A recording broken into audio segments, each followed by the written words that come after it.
Okay, so I'm going to be looking at scenario B, which is the addition of fractions, and where a group of pupils were asked to add the two fractions 1/2 add 1/3. Now, the most common answer given was that the answer would be 2/5, which is actually incorrect, and this is a very misconception that a lot of students make. So, the misconception is when we add fractions, it is as if we're adding normal numbers, which students have learnt from such a young age.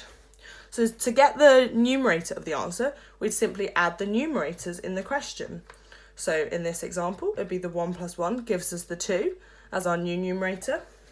And then to get the denominator of the answer, we just add the two denominators in the question.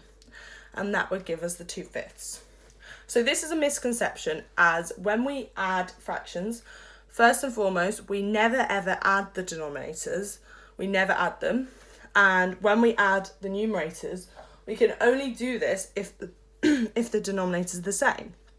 So, to demonstrate this misconception to students, as lots of students wouldn't understand why this makes sense. Why have we always been taught to add numbers in this way, and then suddenly we're not allowed to do that anymore when we come across fractions?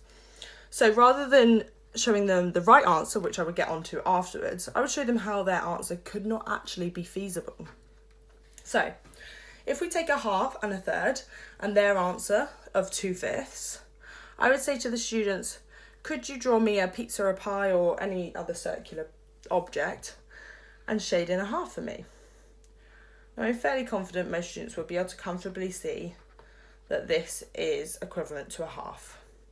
And then I would say, okay, well, let's do the same for the 1/3. So again, roughly, it would be this. And then 2/5 is slightly harder, but still definitely achievable. So if we draw 5 segments, 1, 2, 3, 4, 5, and then get the students to shade those in. Now, I'm fairly confident most students would be able to understand that when we add a positive fraction to a positive fraction, there is no way that we can get less than we started with. Because numbers, if we're adding them always creates more if they're both positive.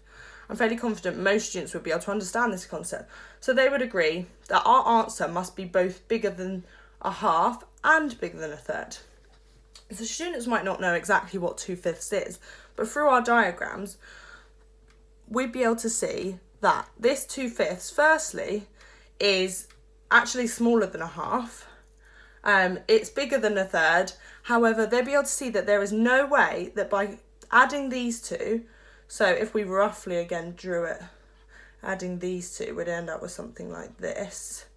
There is no way that that can be equal to that.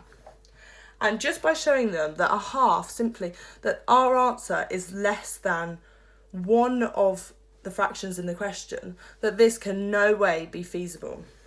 And I think by demonstrating this misconception in this way, it will show students that sometimes that this isn't actually feasible and that we wouldn't be able to do it in the way expected.